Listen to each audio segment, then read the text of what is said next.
Good morning, everyone, and welcome to the City of Palm Coast Council Business Meeting. Today is Tuesday, November the 16th, 2021. It is 9 a.m., and we are in the community wing of City Hall.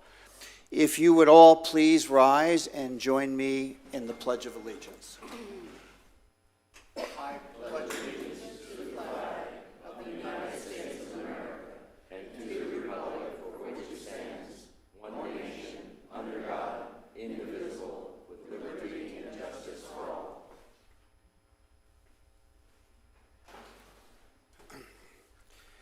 If the clerk would call the roll, please. Mayor Elfin. Present. Councilmember Branquino. Right here. Councilmember Barbosa. Present. Councilmember Danko. Here. Councilmember Clufus. Present. Mayor, all members are present. Thank you.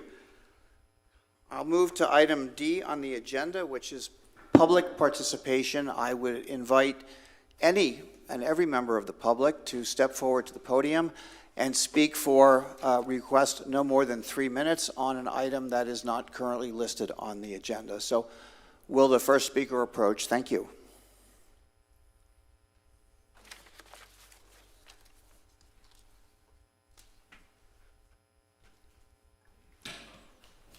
Good morning. Keeping in mind that the global warming is raising the sea level, we are also faced with the fact that lack of dredging has contributed to the flooding of our saltwater canals.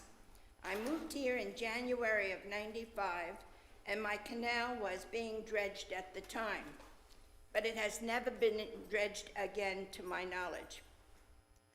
The Army Corps of Engineers designated our home out of the flood zone. But if water levels keep rising, we may face a new designation necessitating flood insurance. It is costing more and more to maintain my seawall, dock, and landscaping due to the overflowing of the canals. We pay a higher tax rate for living on the saltwater canals, but we receive no benefits or services for this higher rate. If this condition is not addressed by dredging, our home will depreciate in value, and once they lose their value, all of Palm Coast will lose one of their main attractions. I've been paying higher taxes for 27 years, and I think really these canals have to be taken care of. Thank you for listening to me. Thank you. And ma'am, I'm sorry, my mistake. I didn't get your name for our public record. My name is Laura Amara. Thank you.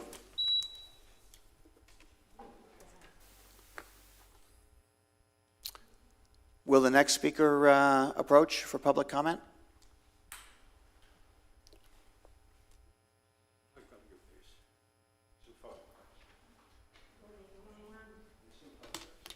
Thank you.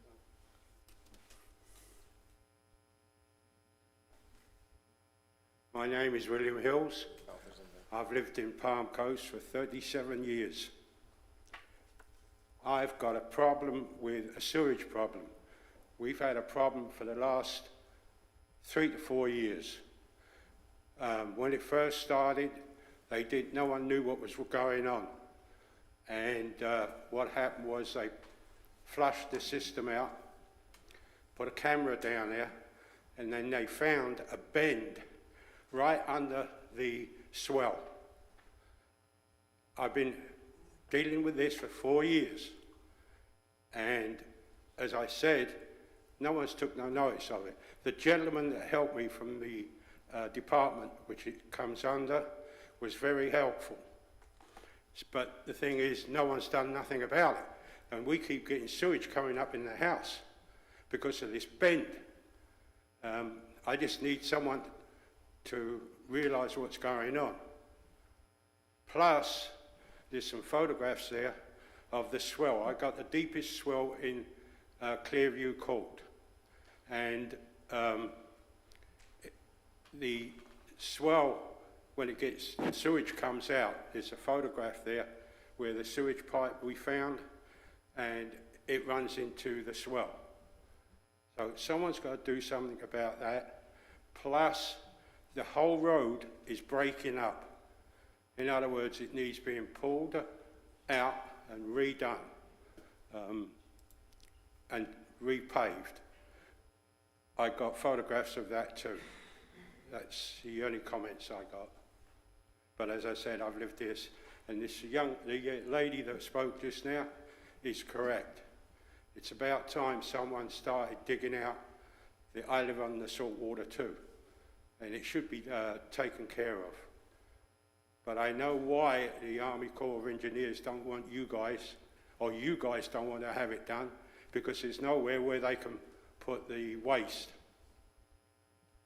So I think someone should do something about it. And in 37 years, I've been paying taxes. And I think something should be done with the 3 items.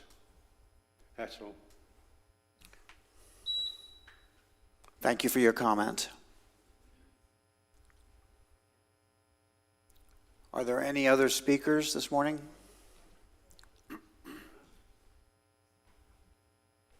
Steve Carr, Palm Coast. For many years, I've been coming here with the same problem that the Florida Park Drive, a residential streets, being used as a thoroughfare exchange between traffic between Palm Coast Parkway and Palm Harbor Parkway. 8,400 cars a day pushing fumes and dust into the homes there, and it never seems to be a resolution to that problem. But I'm more concerned about what I'm seeing happening in our community. Okay, we're getting building more and more homes and apartments and everything, which is going to increase traffic all over the city. What is being done to get roadways to move the traffic away from the neighborhoods? I'm not seeing it. Maybe it's out there being planned, but I just really don't see it. So if we're not going to have roadways to move this traffic away from the neighborhoods, we're going to have more and more neighborhoods that are going to have the same problem we have. Excessive traffic in their neighborhoods, where the scientific studies says the fumes and the dust and the noise harms the health of people. So are we just going to continue to let neighborhoods be harmed by excessive traffic? I mean, I would like to see a good roadway to move the traffic around the city, but I just don't see it. And I'm sort of concerned that it's going to continue and other neighborhoods are going to suffer. But also, is there a website on the Palm Coast Connect where we can go and see every individual that comes up here and makes talks and makes a complaint or anything, that we can see what the response is? I mean, does anybody know where they can go see what the responses are for Florida Park Drive? I doubt it. But we need to be, if I hear somebody talk, I want to know what is the city doing to help them, just like the swells and everything. What is the city doing to help them? Because I don't know them. I don't know how to find their ticket on Palm Coast Connect. So there should be a place that you can go and see where everybody talks. Thank you. Thank you for your comment. Next speaker.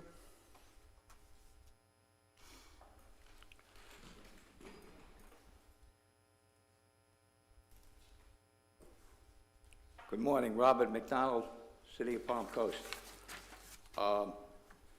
Today's a special day. We're going to honor a gentleman who's put a lot of time in the fire service and the protection of all of our residences and our businesses. And I think, and I may be out of line, and I'm quite sure the mayor will tell me if I'm out of line, I would like every resident that's in this room right now to stand up and applaud that gentleman who's going to be honored today. I'll give up my time. Come on, guys, stand up for him. He put 30 years of his life on the line for the city. That's better. All right, I'm done. Thank you. Thank you, Mr. McDonald, and there is more to come. Next speaker, please.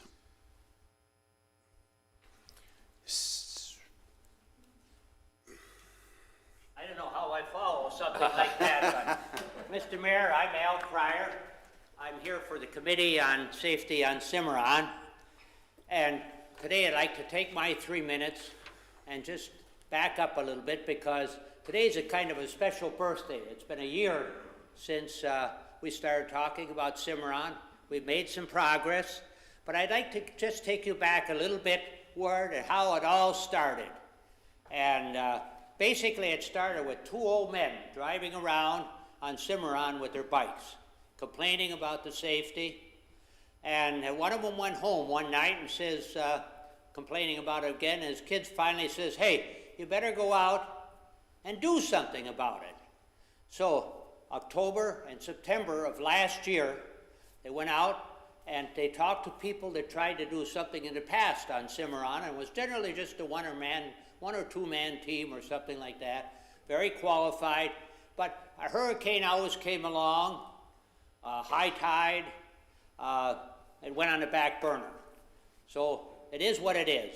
So basically, all of a sudden, 5 volunteers come out of the woodwork. 2 or 3 of them live right on Cimarron.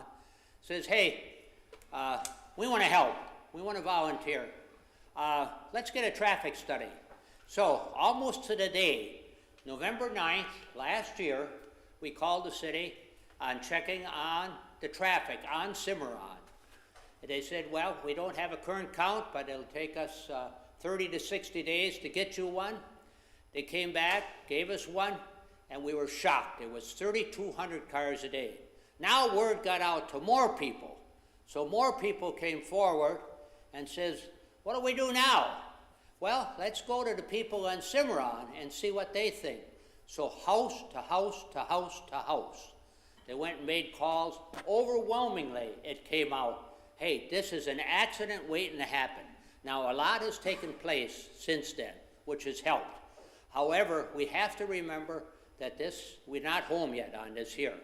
And we've got 3,200 cars a day. It's increasing. This improvement is for the people that live here. We have to do things for the other people that aren't here yet. That's important too. But the people that live here, we have to do something for them. We have to start someplace. Cimarron is the place to start. Now, that's about as far as I'm going to take you with this story, and then in December and January, I'll take you the rest of the way. This week is Thanksgiving, and I'd like to take a little bit of time here. Number one, thank the city and everybody back here. I want to thank the mayor, the council.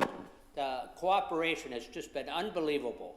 The people that have come forward and volunteers, it's just been excellent. So I want to wish everybody a happy Thanksgiving, and I always end this way.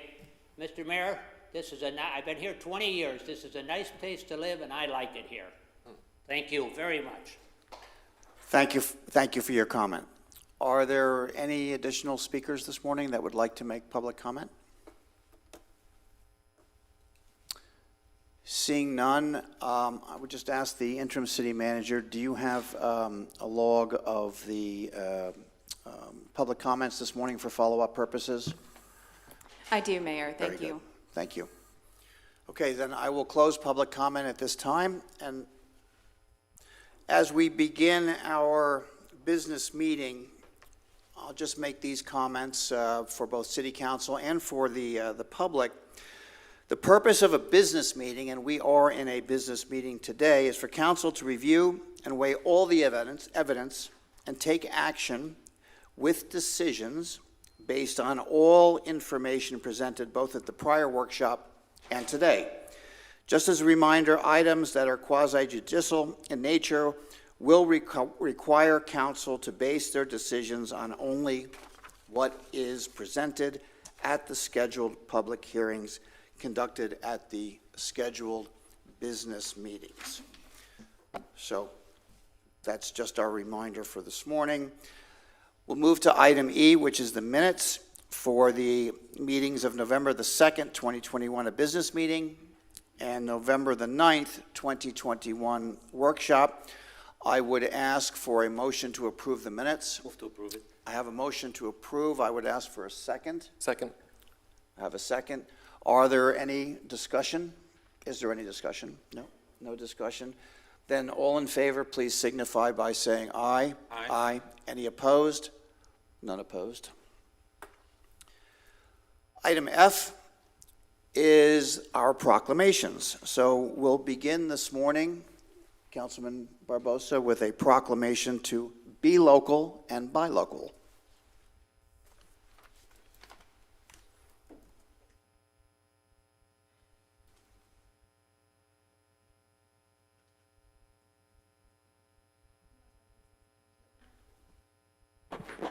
So any of our business owners that are here this morning, if you'd like to come up to receive the proclamation. Please join the councilman at the podium.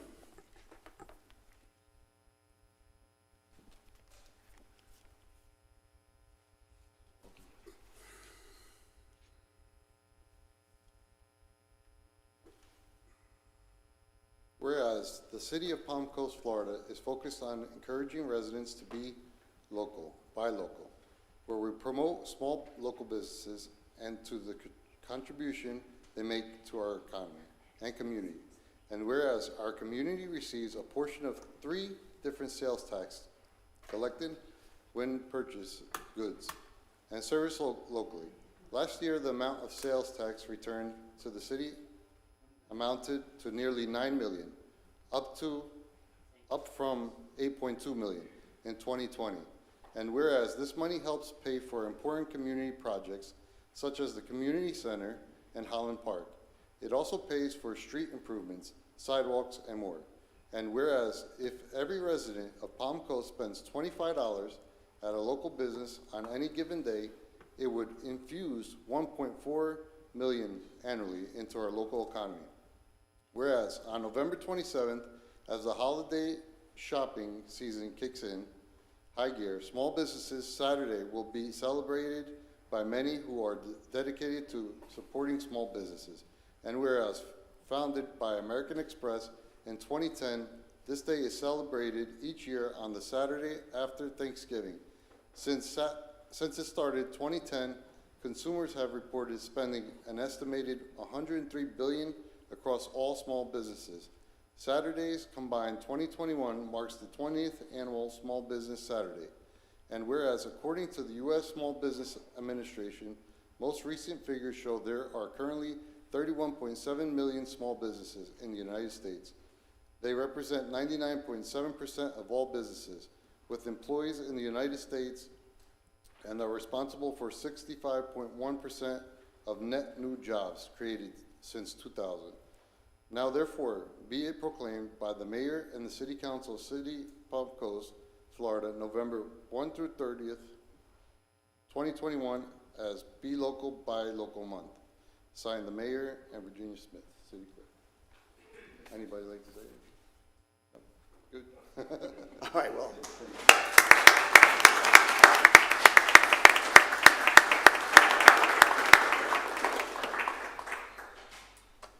Councilman is going to the podium. With that, Ms. Kershaw, the increase in taxes resulting from Be Local, Buy Local has been on the increase over the last couple of years. Yes, it is. It keeps growing every year, and I believe for last year it was over $8 million. And now we're at 9, according to the councilman. So Yes, that's this a year. good increase. Very good. Thank you.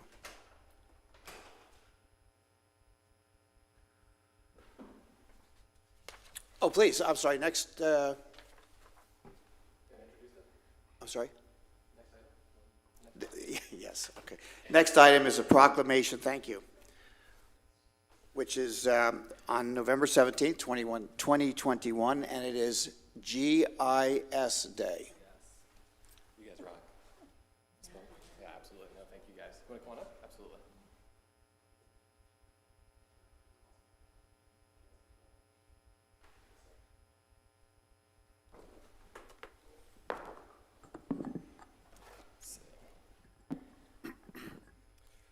Whereas the technology of geographic information systems, or GIS, is a framework for gathering, analyzing, storing, and identifying geographic data on computers to help businesses, governments, and organizations with making important decisions for their communities. And whereas individuals who specialize in GIS mapping input data layers into specific software to produce such information as longitude, latitude, addresses, or zip codes that provide details about the environment, landscape, road patterns, and topography of specific areas of our cities, counties, and states. And whereas our City of Palm Coast team of GIS experts makes every effort each day to assist our departmental personnel with planning, navigation, transportation, and telecommunication documents that keep our community safer, cleaner, and smarter. Whereas GIS Day is recognized annually across the United States as a time to inspire others to consider studying this fascinating field, and also to encourage citizens to better understand our city's geographical grid and its relationship to our critical environment, growth, and protection. Now therefore be it proclaimed by the Palm Coast Mayor and City Council that Wednesday, November 17th, 2021 is GIS Day in Palm Coast, and urge all of our residents to value the expert mapping that our Palm Coast GIS employees provide to advance knowledge and deliver real-time data about the features of the land on which we live. Signed this 16th day of November 2021, David Alphin, Mayor, City of Palm Coast.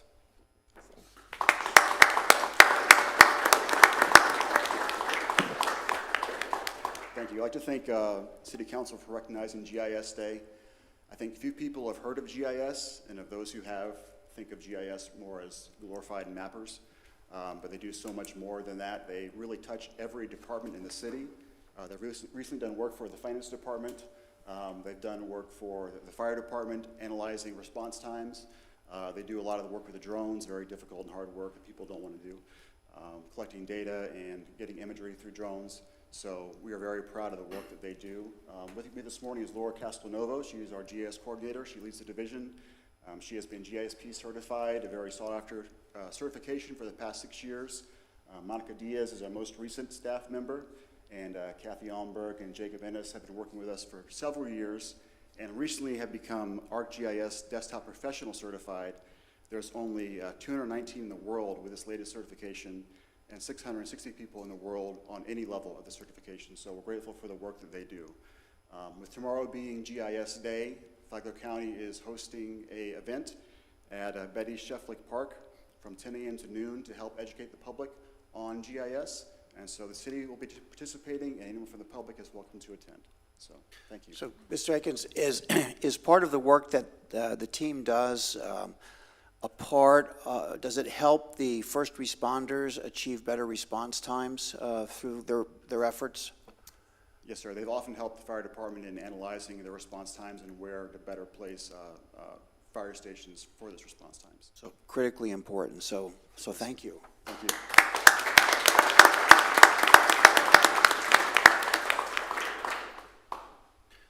Our next item is a employee recognition video with a presentation. Ms. Kershaw.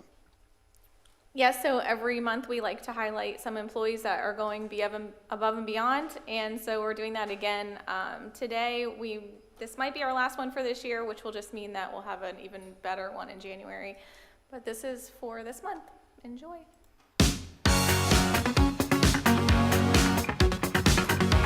I want to take a moment to thank some employees for an outstanding month, starting with the folks that ran the Hall of Terror.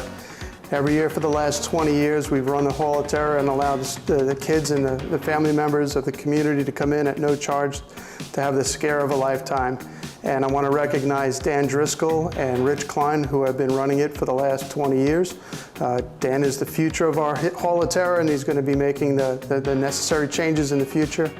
And Rich has been running it up to this point and turned it over to Dan a few years ago. I want to say it's an outstanding job. They brought a bunch of volunteers in to do some outstanding work. They do tireless work for the week leading up to the event. They do 3 nights of constant scares and enjoyment. I want to really thank them for doing such a great job and making it a success once again. Rich, Dan, and team, thank you very much for what you do. I'd like to recognize Tanya Rausch, who received excellent feedback from a resident who was new to the area and needed assistance in setting her account with the city up. I'd like to thank Haley Hand, who went above and beyond to help a resident with a language barrier who had questions about their account. Thank you both, and keep up the great work. I'd like to recognize Kyle Nevers, Sean Jensen, Matt Sweeney, Tom Bertha, Recently, this utility department water crew moved a fire hydrant to accommodate a newly built home on Emerald Lane. The entire project was observed by a neighbor who came out to personally thank the crew for going and doing such a great job and professional work. I'd also like to spotlight Terry Schreers, Mio Chetta, Stephen Morgan, and Travis Sabatini, who recently replaced a water meter in town center. This team worked to ensure the safety of their team and city residents by temporarily rerouting traffic while they completed the work. I would also like to share a note of gratitude to Fred Greiner, who recently planned and hosted 2 training seminars, the Membrane Operating Certification School and the Chemical Skid Training Seminar. Fred did a great job of overseeing these 2 seminars, which are of great importance to educating our operators. I'd also like to congratulate Noah Fortnott, who recently passed the state drinking water treatment exam and is now well on his way to becoming a certified water operator. This is great news not only for Noah but for all of us living in Palm Coast, and is indicative of the hard work and dedication shown by each and every one of our employees serving our residents. Last but not least, I'd like to recognize Robert Nelson, Class A drinking water licensed operator, who was recently awarded the Outstanding Water Treatment Plant Operator Award from American Water Works Association, Florida section. You fully embody the essence of what this award is all about, Robert. Thank you again and keep up the great work. I'd like to recognize Blake Kershaw, Ben Kaoli, and Mel Cabrera, who've worked tirelessly on the new customer service platform and the beta version of the new city webpage. Your ideas and results provide an immeasurable impact for the user experience for our residents. Thank you. I would like to give a shout out to the entire Community Development Department for their exceptional work in assisting home builders here in Palm Coast move homeowners into their new homes. Right now, home builders are experiencing unprecedented shortages in materials and labor. The commitment to professionalism of the women and men in the Community Development Department and eagerness to help assist these builders move their builds along and keep them on schedule. Thank you everyone, and keep up the great work. I'd like to recognize Jared Dawson for putting together a great fire truck pool at the September Food Truck Tuesday. It was a great competition between departments, the Flagler County Sheriff's Office and Palm Coast Fire Department. Congratulations to the fire department for winning the fire truck pool, and also Jared Dawson for putting together a great successful event. Thank you.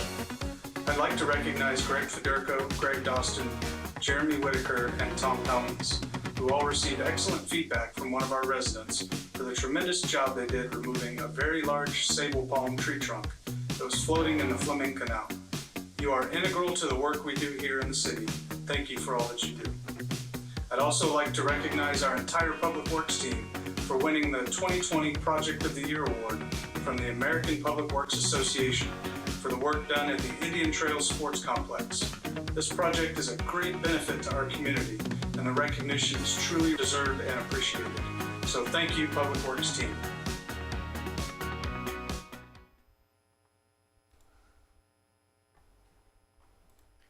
Does that conclude your presentation? Yes. So I speak for myself and for City Council that we appreciate all of these individual efforts that were mentioned today. The public and other employees and staff of the city may not always be aware of what each of us does each day, but I can promise you that these activities, the work that's done by all of the people mentioned today, all the people that have been mentioned in the past, are what build up and make this city what we have come to love and what we appreciate. This is the pillar of our quality of life and the reason why we live and love the city of Palm Coast. So a round of applause, please, for all of those mentioned today.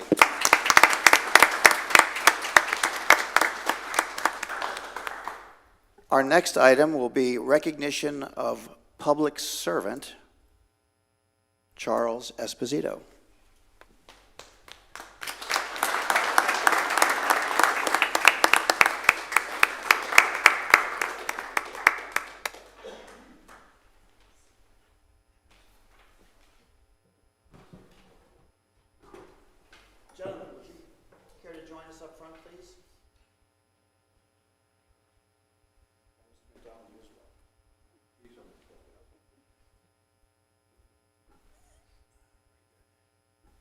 you'll just arrange yourself up here, that would be great. So, please excuse my back. I have some important words to share. I don't want to twist the microphone too far. This is very, very important. Can you get a good picture? Okay, good. Charles Esposito was born on Independence Day, July 4th, 1928, a possible precursor for a life celebrated and steeped in patriotism and service. He lived in Tuxedo, New York, worked for ITT Corporation, and proudly served as a volunteer firefighter for his hometown. Volunteerism quickly became Charles's passion, and after moving to Palm Coast, he was instrumental in starting a local volunteer firefighter program in his new city. During the next 3 decades, Charlie moved forward to serve as the captain of the fire police, president and vice president of the Volunteer Corporation, and continues as an associate member of the Palm Coast Volunteer Fire Rescue to this day. As the founder and previous chairman of the Length of Service Awards Program Board 26 years ago, he helped establish the foundation that ensures his name will forever be etched in the archives of Palm Coast firefighter history. Additionally, Charlie's Helicopter Landing Zones Manual continues to assist county fire flight crews, solidifying his ongoing contribution to our entire community's public safety. As Charlie retires from the LOSAP board, I am honored to represent the Palm Coast City Council and all of our residents to acknowledge his dedication to and tireless support for enhancing the lives of his fellow firefighters.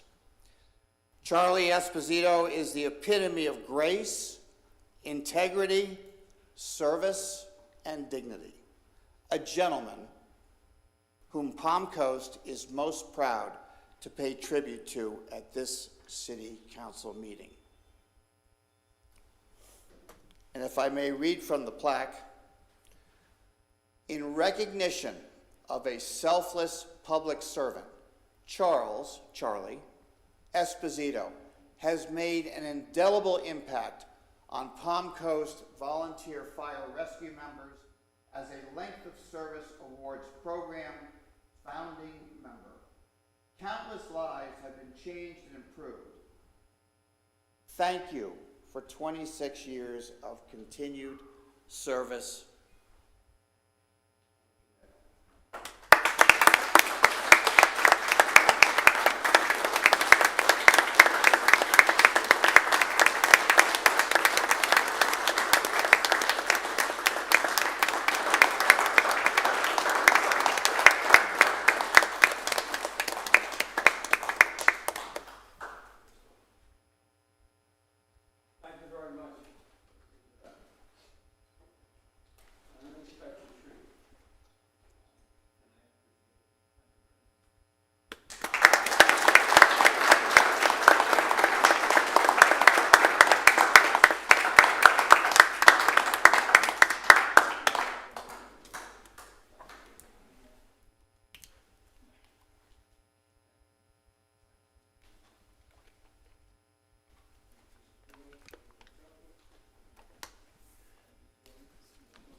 Our next item on the agenda,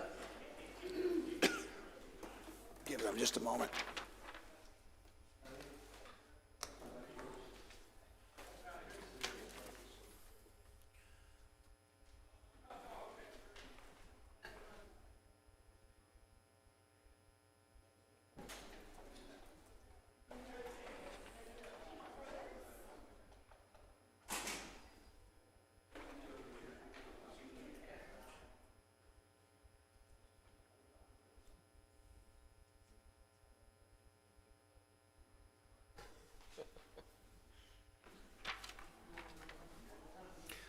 Okay, and now Ms. Johnson will share an update on our holiday festivities. Good morning, Mayor and Council. Lauren Johnston, Chief of Staff, Citizens Engagement.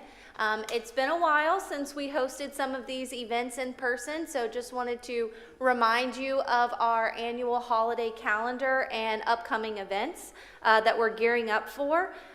First and foremost, I want to thank all of our staff and their departments for their hard work. It's been great teamwork. These events take a village, and our village is certainly strong, and I want to thank them for their participation. For Veterans Day, we just had on November 11th, we had a great barbecue event here in the park. We served over 350 veterans and their families, and it was truly a great event. It's one of our signature events and favorites. The next event we have coming up is our annual Feet to Feast 5K. It's located at Daytona State College.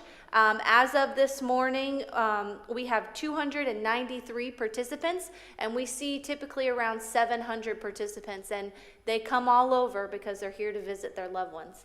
The next event that we have is our annual tree lighting event. This really kicks off the holiday season with the Flagler County Rotary Club and their fantasy light displays. So we will ask council to join us at that ceremony, and we will officially light up the park and the tree.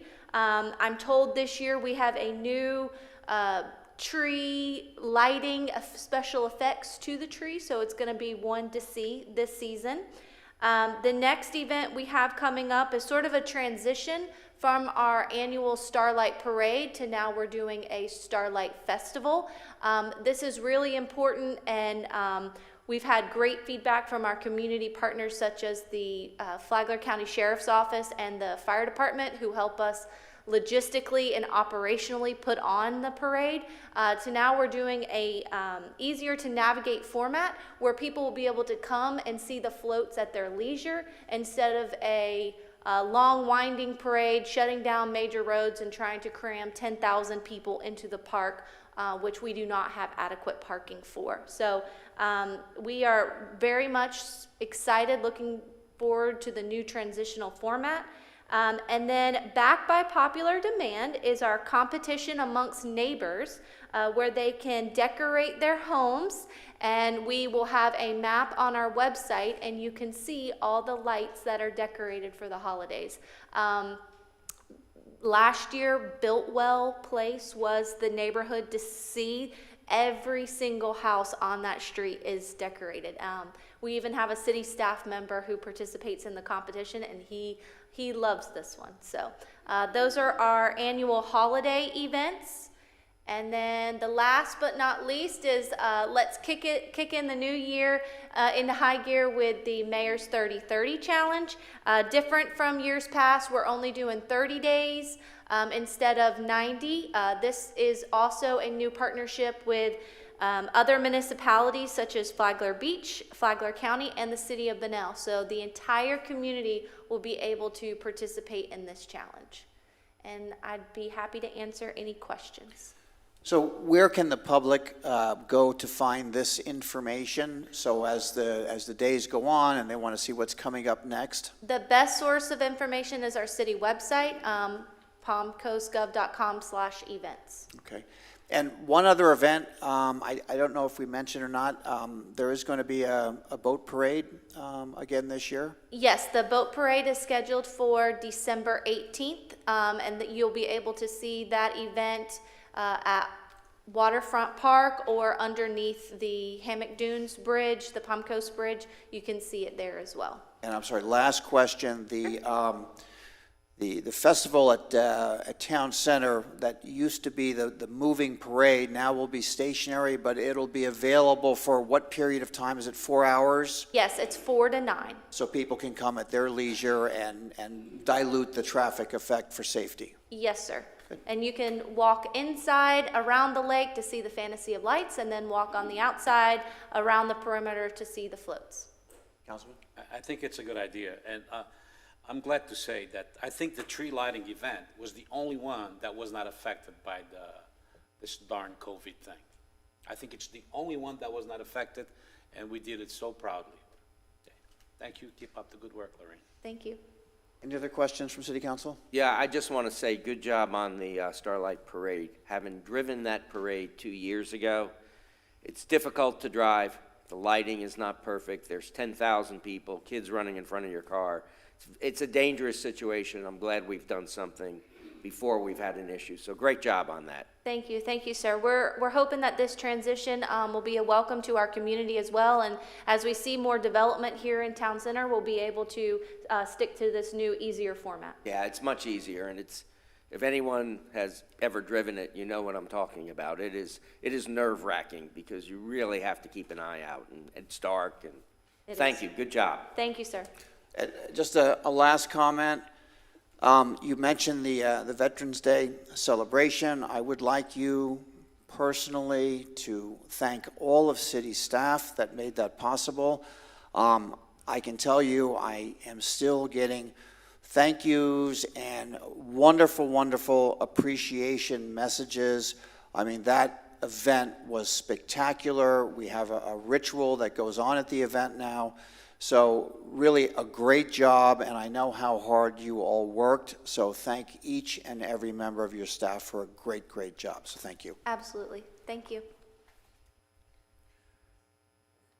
Okay, moving forward, we'll go to item number G on the agenda, which would be a second read of an ordinance, and if council would read the ordinance for us, please. Of course, this is an ordinance of the City Council of the City of Palm Coast, Florida, providing for the amendment of the official zoning map as established in Section 2.06 of the City of Palm Coast Unified Land Development Code, amending the official zoning map for 70.18 acres of certain real property described as all or portions of tax parcel identification numbers 20-12-31, 065-0-000A0-0012, 20-12-31, -065-0-000A0-0020, and 20-12-31, -295-00000-00C0, generally located about 1 mile east of Belterre Boulevard and extending north from the existing terminus of Citation Boulevard to the southern boundary of the Flagler County Airport, and more particularly described in the attached Exhibit A. From the industrial and planned unit development zoning districts to the single-family residential zoning district, providing for conflicts, providing for severability, and providing for an effective date. Council members, this is a quasi-judicial proceeding, so if you've had any ex parte communications, please note them for the record now. Councilman? None whatsoever. And nor have I. Thank you. Good morning, Mayor. Presentation. Good morning, Mayor, City Council. This was approved on November 2nd at the first reading. This is the second reading, but I wanted to bring up the really conceptual site plan because there were some questions at last City Council asked about ingress and egresses. So we wanted to highlight them on there, but I do want to stress that, you know, as part of the rezoning, staff didn't review this. This is not an approved site plan, and just to remind, our citizens and City Council that, our comp plan calls for 2 means of ingress and egress, and so does our land development code. But just based on this preliminary sketch, you can see where Ms. Myers had highlighted some circles of the most likely means of ingress and egress. And then there's some other couple potential to the north of other possible ingress and egresses. So I just wanted to bring that to your attention, sir. Thank you. I'm the one who brought that up, and I think that you did a good job by enlightening us about this. Yes, Thank sir. you. Very good. Any questions on the presentation? Nothing changed since the last. No, sir. Very good. So I would invite the public to make comment at this time. Are there any members of the public that would like to comment on this second read ordinance?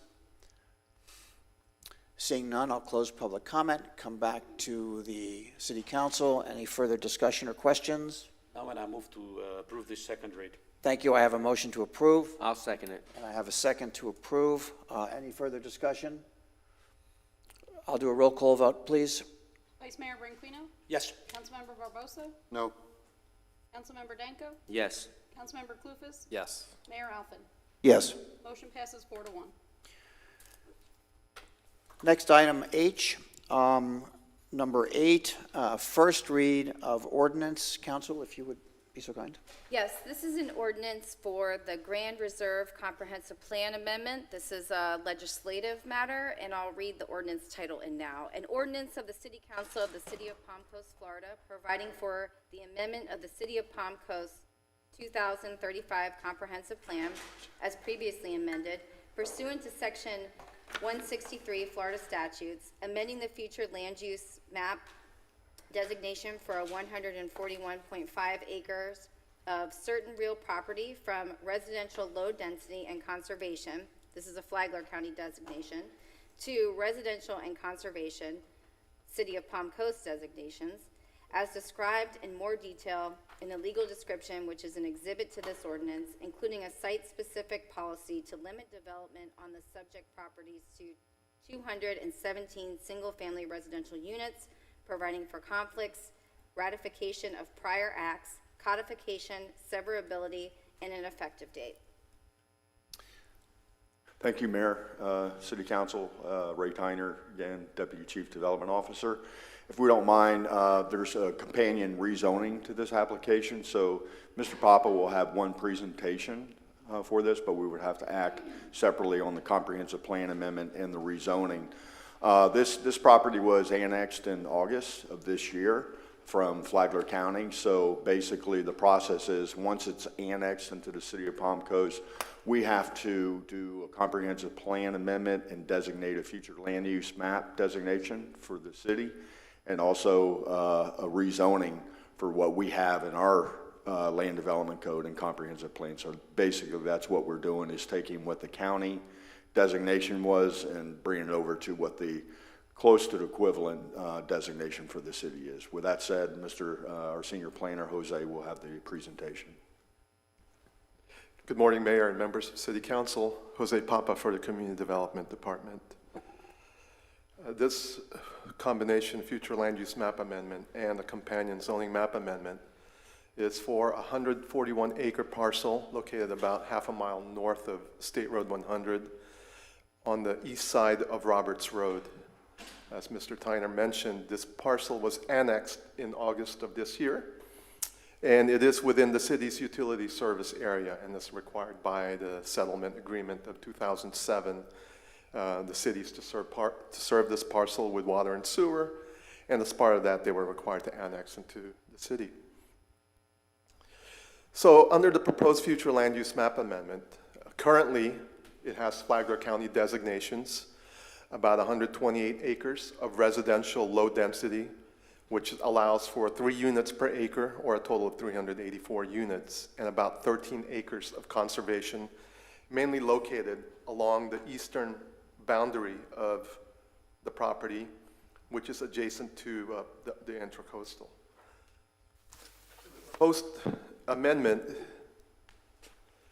as you can see, the colors really don't change much, because the proposed amendment would change that 128 acres of residential low density designation to 120 acres of residential, and the end result being that the 13 acres of conservation increases to 21 acres of conservation due to better information about the quality of the wetlands, again, along the eastern boundary of this parcel.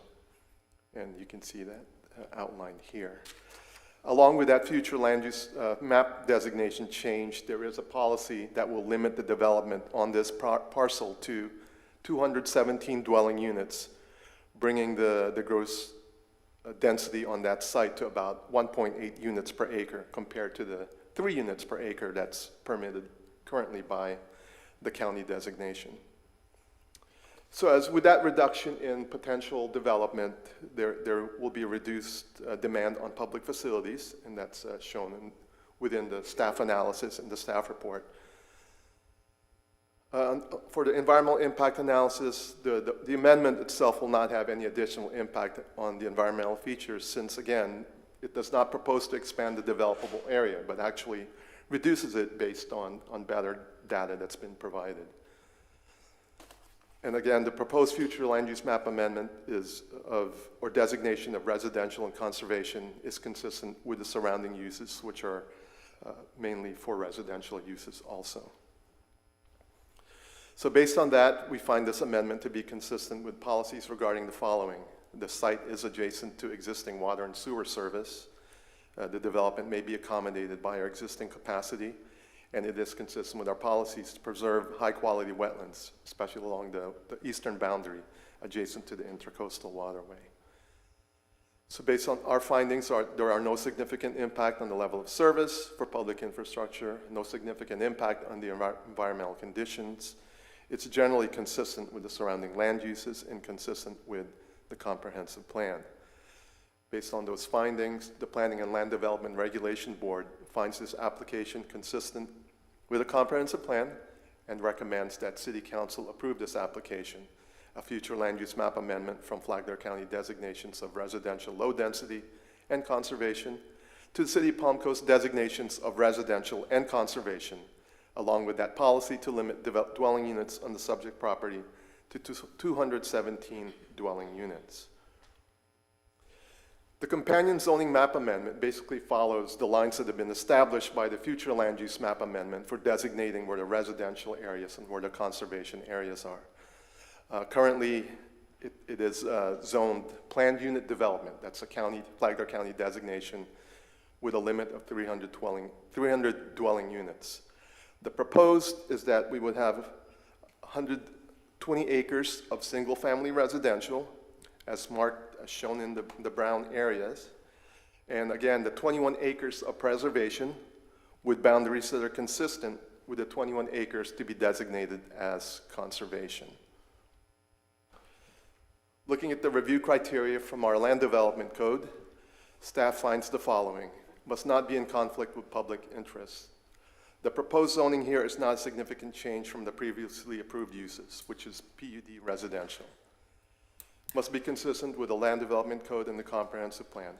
It is consistent with the policies regarding availability of public utilities, diversification of housing choices, and protecting environmentally sensitive areas. Does not impose a significant liability or hardship on the city.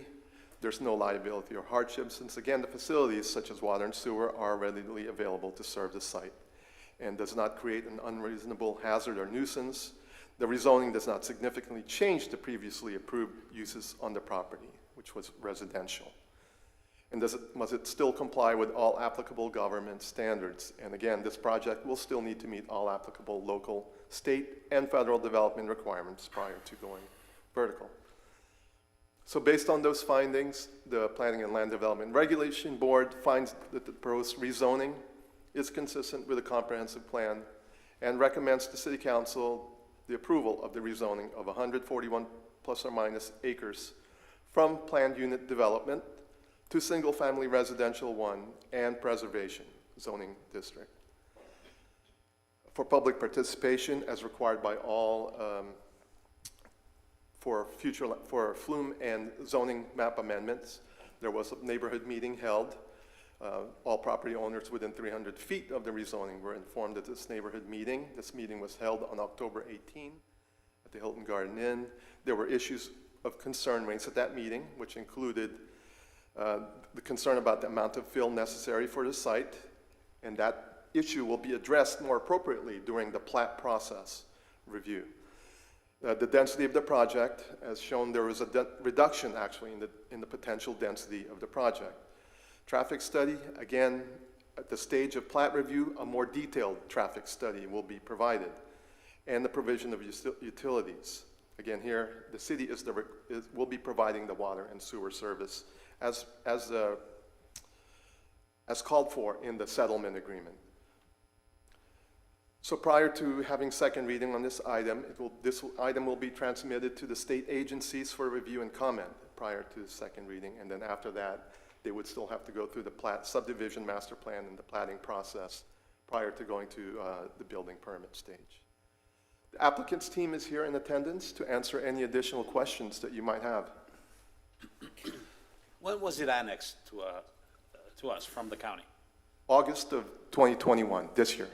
And by looking at it over here, it's kind of hard on a map because the landmarks are kind of tough for me to see. But this, is it flanked or at least surrounded by some of the Flagler Beach land? Yes, sir. I will tell you that the lands to, let's see if I can just point it out here, the lands to the south, this is Flagler Beach. This other area right here in purple is Flagler Beach. This area in blue is the city of Palm Coast. The area to the north where Sea Ray would be is still in unincorporated Flagler County. And the area to the east, it's a little funny. There are areas that are in unincorporated Flagler County, and there are areas that are in Flagler Beach. But yes. And on October 18th, the people that actually went to the meeting, was some of them from Flagler Beach? Or? Yes, sir. They were, I believe, all from Flagler Beach. Yes, sir.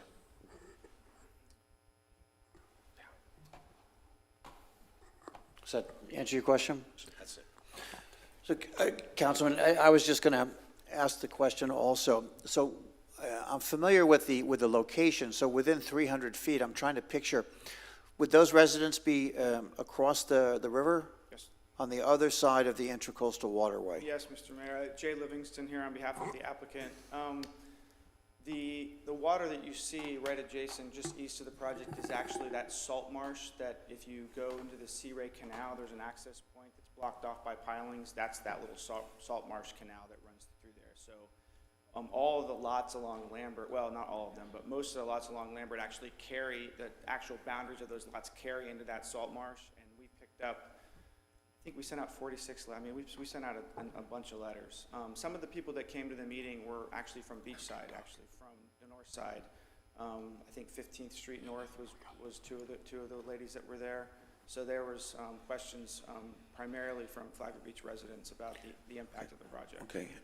And the PLDRB board voted unanimously, Mr. Papa? Yes, sir. In favor of it? There were no voices of objection on the board itself? No, sir. Are there additional questions from City Council at this time? Is this going to be a gated community? That hasn't been determined at this time. I prepared a small presentation because staff's presentation was pretty thorough, but this is a site plan that was prepared, and we did this primarily as a planning exercise to determine what was going to fit on the property.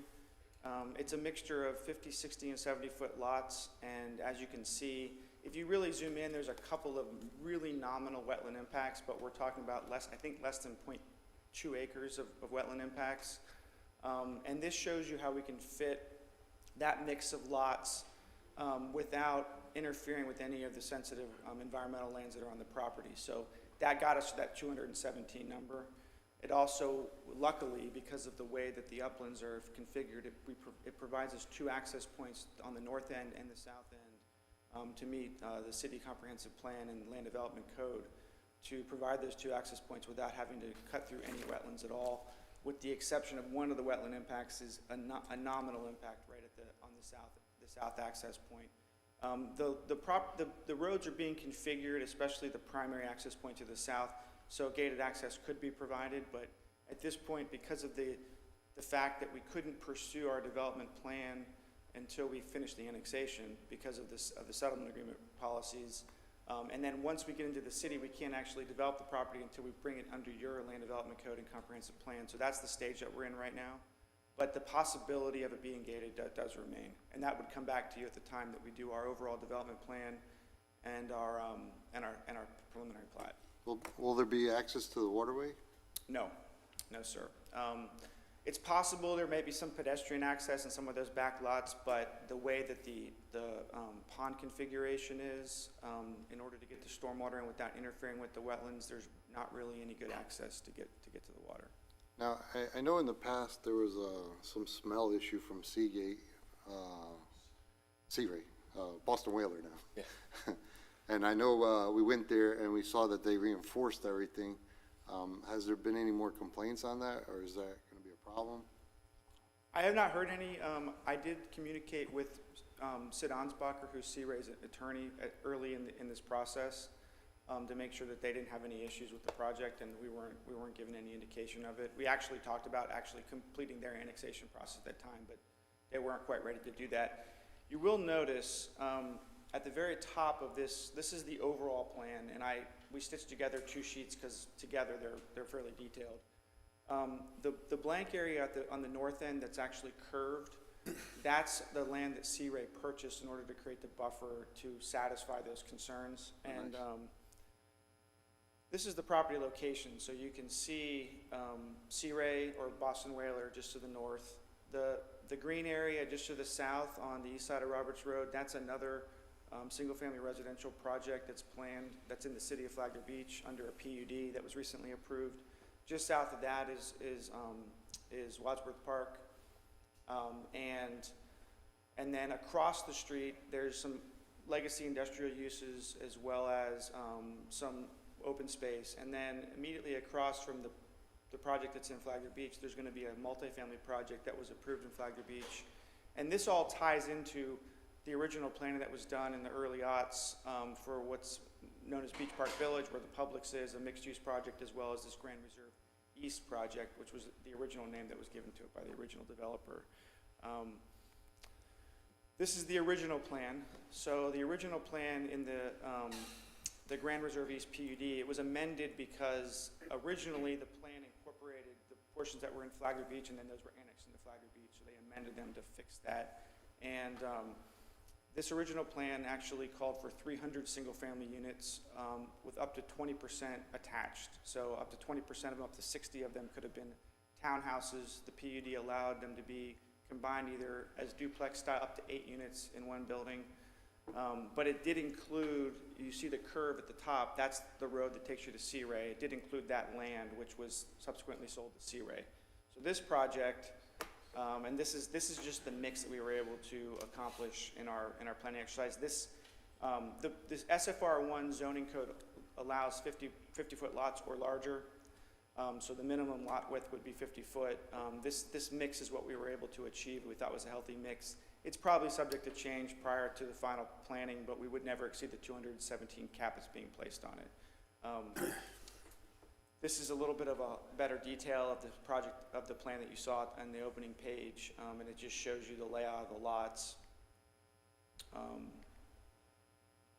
So, if I may, two questions. The first one, Grand Reserve is a working name, I understand. Will that change at some point? Because it is confusing for certainly those that are not involved in this on a daily basis. Yes, the developer, I represent Atlee Development Group. They're under contract with the Carter Family Trust to purchase the land. The developer hasn't settled on the name. We stuck with the name because we wanted to demonstrate that essentially consistency with the original planning exercise that was done. There's been, like, the PUD to the south was recently approved, but there was already a PUD there, had just expired because too much time had passed. So we really haven't changed much in the planning that was done in the past, except reduce the density a little bit and converted. The project to the south was all townhouses, converted the townhouse use to single-family use. But the actual name, that will be determined after closing when the final planning goes into place. Good. I think that would be helpful. And then we're not related to the original developer. If I could just add some insight to that. So one of the plat requirements is that a plat can't be named similar to an existing plat for confusion purposes. That's a statutory requirement. So when they come in for platting, it's going to have to be different. Yes. Good. The name. Sooner the better. And Mr. Papa, during the planning board discussion on this ordinance, did they discuss the proximity to Boston Whaler facility? There was not much discussion on that, Mayor. Okay, Yes. all right. And But, well, because they are the property owner just to the north, they did receive notice. And we did. so they received notice, okay. All right, very good. Okay, are there additional questions at this time? I just want to ask a quick question for either one of you. What was the main concern of the people that went on that meeting on the 18th? There was concerns about the amount of fill that was going to have to be brought in, just, concern about we designed the project to not impact wetlands, but there were still some concerns raised about that. And the primary concern that was raised was flooding. There seemed to be a belief in the room that once this project is built and fill is brought in, we're going to divert all of our flood waters into the city of Flagler Beach and exacerbate their flooding problem. We had a fairly lengthy discussion about the stormwater permitting process, identified the stormwater ponds. I don't know if we completely alleviated their skepticism, but we encouraged them to stay involved with the process moving forward, because at this stage, we're just dealing with zoning, and eventually we will have, at preliminary plat stage, we'll have a plan with construction drawings that will actually show those calculations and that data, the level of fill, the elevation that's going to be achieved at development. So you're required to mitigate all stormwater run within this property? Yes, and obviously you're telling us that you're adhering to that? yes, and we are, and the St. John's, the state guidelines require us to not change the pre-development and post-development conditions, so there should be no additional discharge of stormwater. We will be creating more stormwater with the impervious, and that's what the ponds will do. They'll attenuate that discharge to maintain that pre-post balance. Thank you. I think we should move on with this, but I have a feeling, just a quick feeling, that this is not going to be the end of it from the people from Flagler Beach. Let's vote on, let's finish today's piece. Oh, yeah. And Let's you've got move on with other it. pieces ahead. So any further discussion? So at this time, I would open the ordinance up to the public. Would anyone like to step forward and make comment at this time? Seeing no one approach, I will bring it back to City Council. Any further discussion or questions? Then I would ask for a motion at this time. A motion approved. For motion to approve, I would ask for a second. Seconded. And I have a second. Any further discussion? Roll call vote, please. Vice Mayor Branquinho, Yes? Councilmember Barbosa, Yes. Councilmember Danko, Yes. Councilmember Clufus, Yes. Mayor Alton. Yes. Motion passes 5-0. And let me just ask council, now do we vote again on the Yes. companion, which would be for the zoning map change? Yes, and I'll have to read the title in and. Please. Okay, so as the mayor said, this is the companion zoning flume map amendment for the Grand Reserve. This is an ordinance of the City Council of the City of Palm Coast, Florida, providing for the amendment of the official zoning map as established in Section 2.06 of the City of Palm Coast Unified Land Development Code, amending the zoning designation for 141.5 plus or minus acres from Flagler County designation of planned unit development to City of Palm Coast designation of single-family residential 1, SFR 1, and preservation. Subject property is more particularly described in Exhibit A and graphically depicted in Exhibit B, providing for severability, providing for conflicts, providing for non-codification, and providing for an effective date. This complementary amendment to the zoning map is a quasi-judicial proceeding, so please note if you've had any ex parte communications. Any council member have any, None. nor I, no one. Thank you. Okay, Mayor, we have nothing to add. That was part of Jose's presentation. Right, so let me open again for public comment. Would any member of the public like to step forward and comment on this companion ordinance? Seeing none, return to City Council. Any further discussion? No, I would ask for a motion. I'll make the motion. We have a motion Seconded. and a second. Any further discussion? A roll call vote, please. Vice Mayor Branquinho, Yes? Councilmember Barbosa, Yes. Councilmember Danko, Yes. Councilmember Clufus, Yes. Mayor Alton. Yes. Motion passes 5-0. Thank you, gentlemen. Item number 10, ordinance accepting the districting commission report and revising the city council districts. Are you making a presentation or? No, sir, if it's not required by council, we're here ready to answer any questions. I would, however, like to call up Mr. Mike Martin, who was the chair of this districting commission, and ask him to have a seat next to us in case you do have any additional questions. Mr. Martin, any comment at this time in the presentation? No, the presentation obviously is what we presented to you, the option 4. Thank you. So I would just ask City Council, do you have any questions of Mr. Martin or his council at this time? Mayor, I also need to read the title block in. Do you want me to do that now? Okay, yeah, no, that's okay.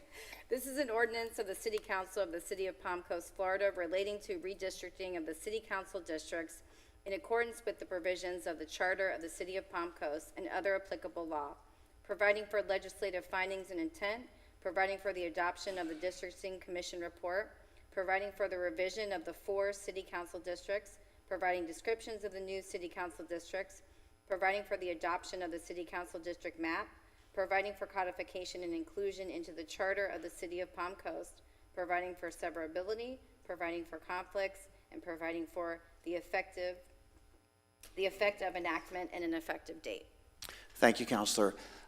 Let me ask, are you able to project the layered map that shows the change? I don't believe I have that capacity at this time, Mayor.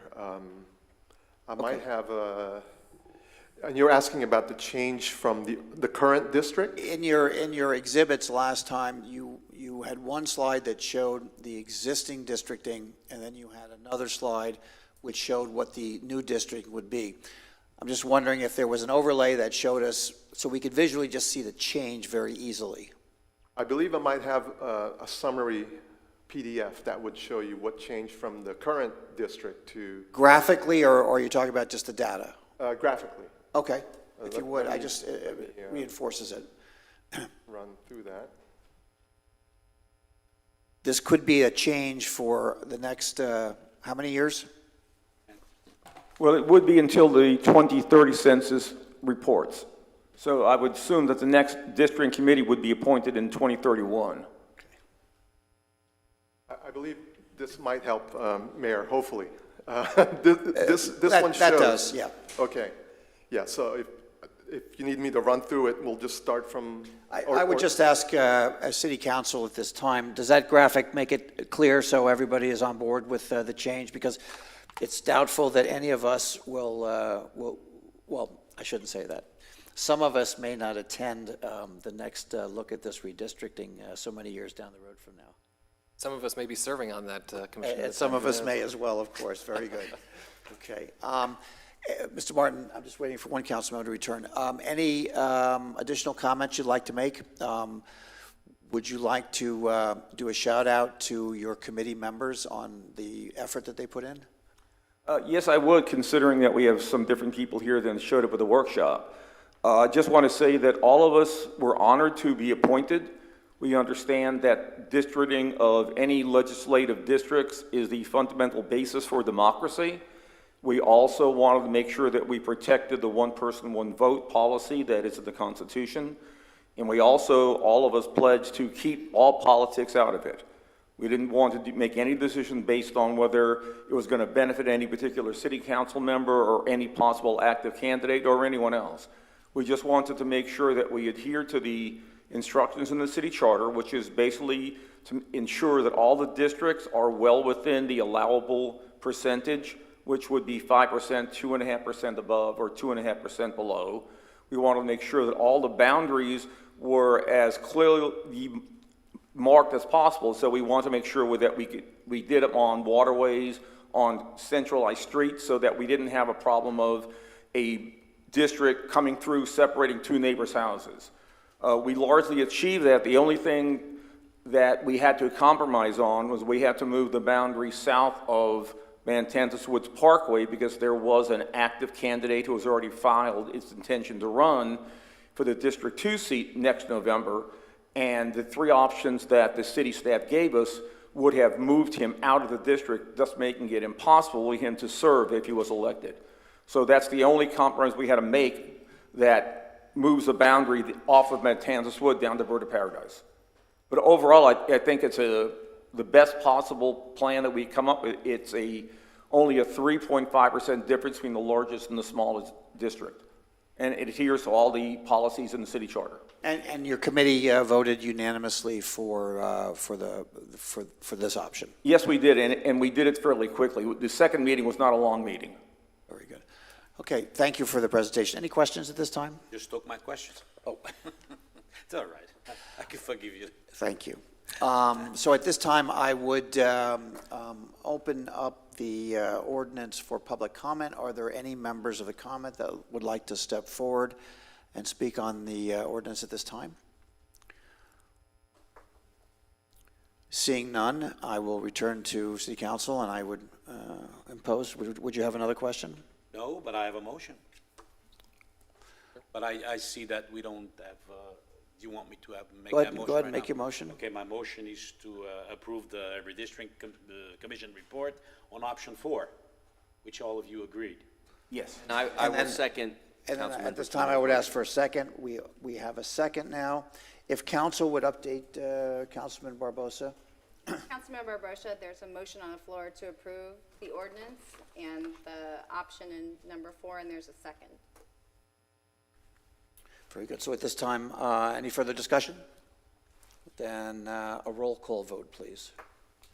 Vice Mayor Branquinho? Yes. Councilmember Barbosa? Yes. Councilmember Danko? Yes. Councilmember Clufus? Yes. Mayor Alpin? Yes. Motion passes 5-0. Thank you, guys.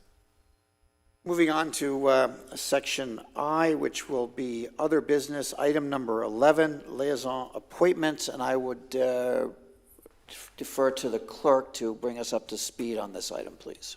Mayor, City Council, in accordance with our Code of Ordinances, Section 2-36, under meetings, this dictates that council make an appointment of vice mayor on a yearly basis, provided in your I think, packet.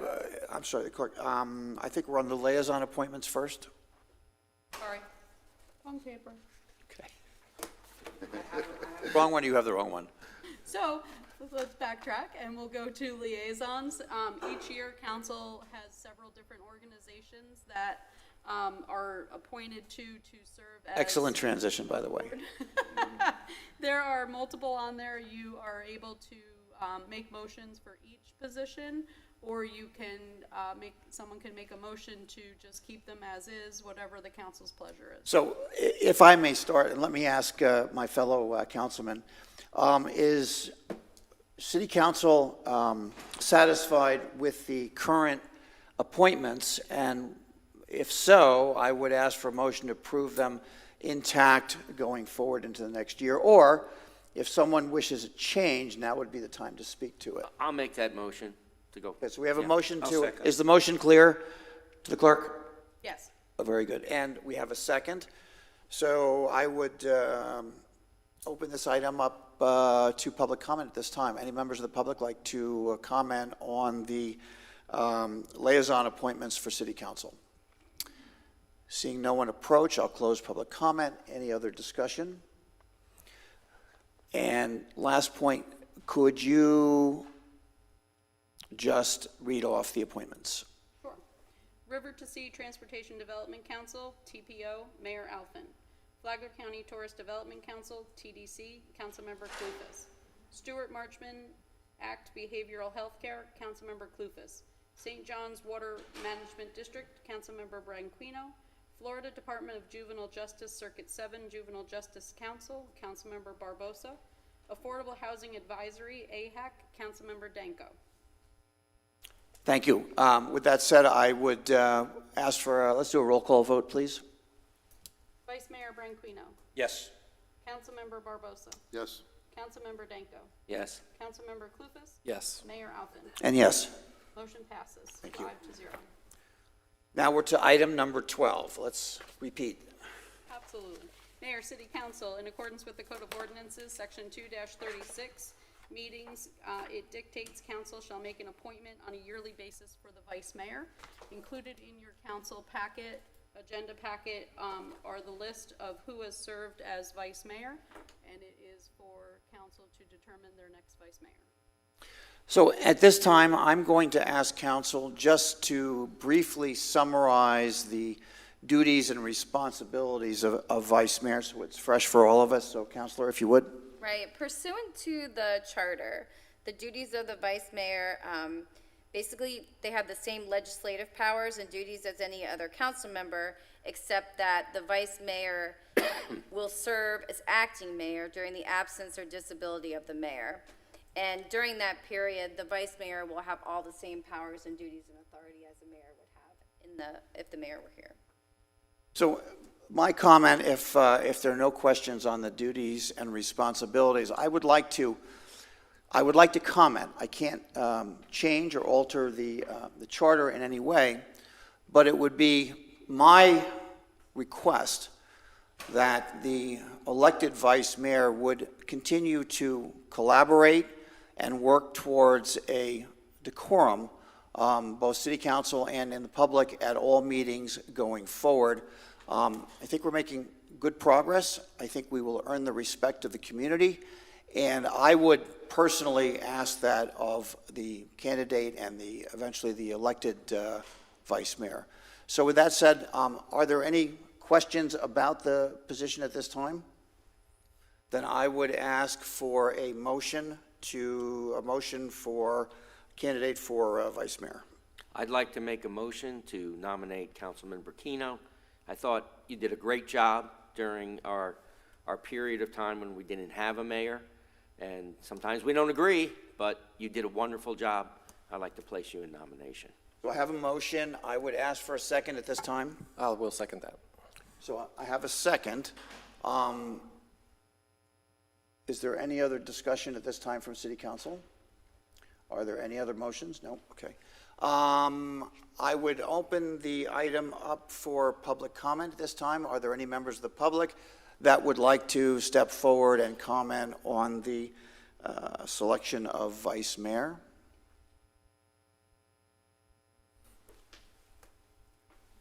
Mike Martin from Matanzas Woods. I just want to echo Councilman Danko's words that I believe Mr. Branchino has shown that he has the ability and the willingness to preside as mayor when our mayor suddenly resigned, and I think he did a great job. I think everybody agrees on that, and I think he will, going forward as vice mayor, I think he will do a job if, and let's hope it doesn't happen, if for some reason, Mayor, you aren't able to attend one of the meetings. So I would support that motion. Any other members of the public at this time like to speak? Seeing none, I will come back to City Council. Are there any additional comments from City Council? Again, I will impress on City Council that I hope each of us will work towards a decorum and working on behalf of the community in all aspects and earning their respect at every turn. So with that, I would ask for a roll call vote, please. Vice Mayor Branquino. Yes. Councilmember Barbosa. Yes. Councilmember Danko. Yes. Councilmember Clufus. Yes. Mayor Alphen. Yes, and congratulations. Thank you, sir. I'll reserve my comments. Thank you. Appreciate it. You seemed a little hesitant when you said yes, Eddie. No. So let's. At the end of my comments, I just do my thanking. Okay, that brings us to item J on the agenda, which is our consent agenda. So are there any items in the consent agenda that City Council would like removed at this time? Okay. I would open the consent agenda up to public comment. Any members of the public like to comment on the consent agenda? Please approach. And please identify yourself. Good morning. Randy Stapleford, I'm the Commissioner for Fines. I just wanted to say we absolutely are looking forward to ribbon cutting, both the shovel in the dirt ceremony as well as the opening ceremony. And also looking forward to the gentleman and the young lady back here that do the presentations for Part 3 coming up for the next spring. We're looking forward to approving the dock, which will be the end and the final piece of this beautiful waterfront park. So I support it. Thank you, gentlemen, for supporting it, and look forward to the shovel in the dirt, Mr. Mayor. Captain, thank you. Any other members of the public like to step forward at this time? Seeing none, I'll return to City Council. Any additional discussion? Move to approve the consent agenda. I have a move to I'll second approve it. and a second. Any further discussion? So all in favor, please designate by saying aye. Aye. Aye. Any opposed? Motion passes unanimously. Thank you. We now get to item number K, public participation. Are there any additional comments that the public would like to make at this time?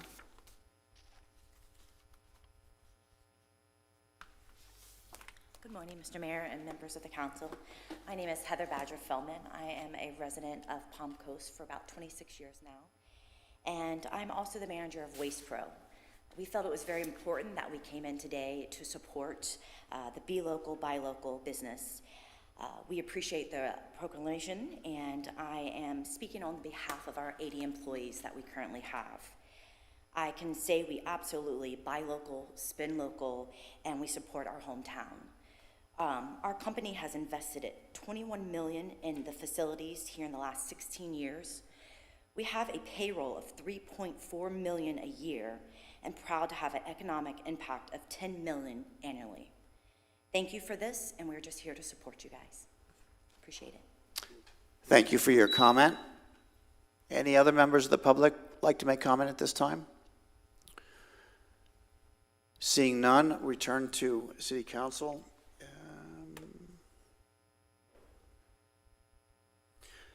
So we'll now move on to item number L, which would be discussion by City Council of matters not on the agenda. I have an item I'll start with, if I may.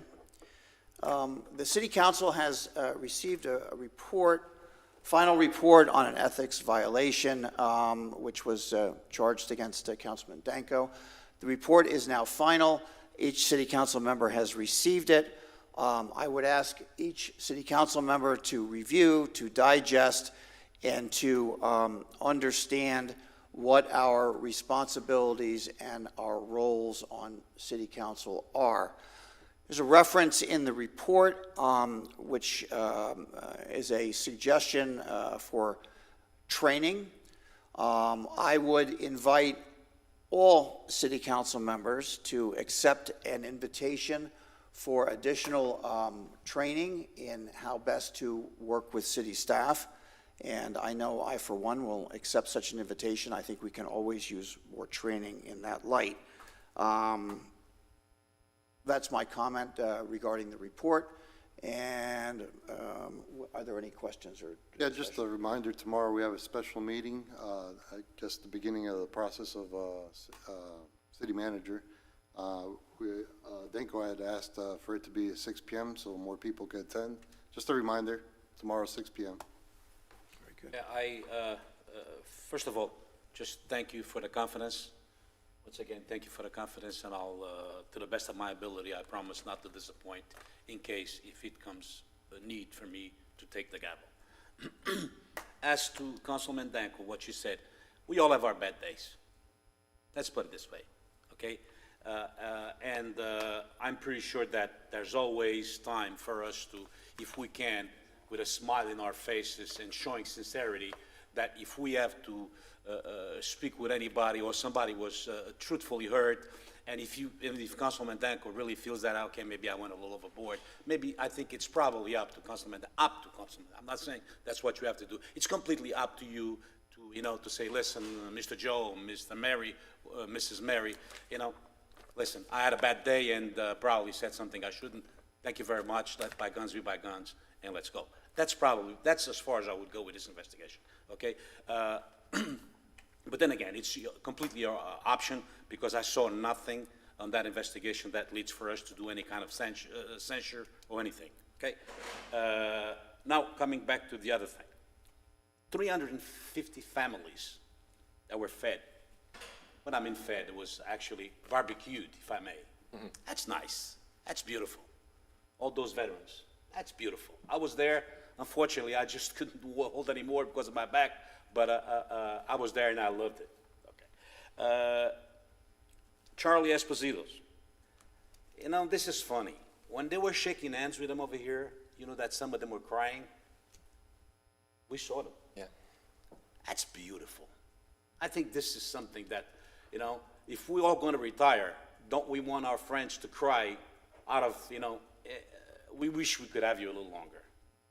They didn't cry of happiness, I guarantee. Be local, buy local. What a program. $8 million in taxes. I remember coming to Palm Coast one day out of Jacksonville, running on fumes on my car. But I said, I'd be darned if I don't put gas on Palm Coast. And I did. Maybe it was a schmuck, but I did, okay? I was running on fumes. And that's until I get my electric car, or at least hybrid. Fair. I would like to recognize all the highlighted employees of the month.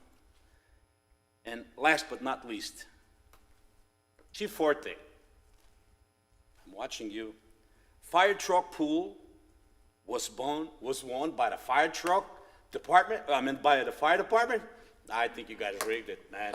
I think you guys rigged it, to be honest with you. That's all I have to say.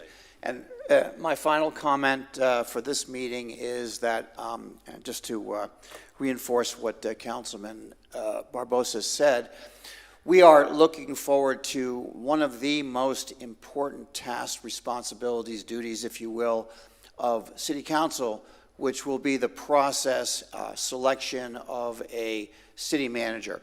So I asked my fellow councilmen that we focus, all hands on deck, and make this our best effort, because this will in some way determine the future of our fine city moving forward. So appreciate all of the input and all of the work, and we will get through this as a group, so thank you.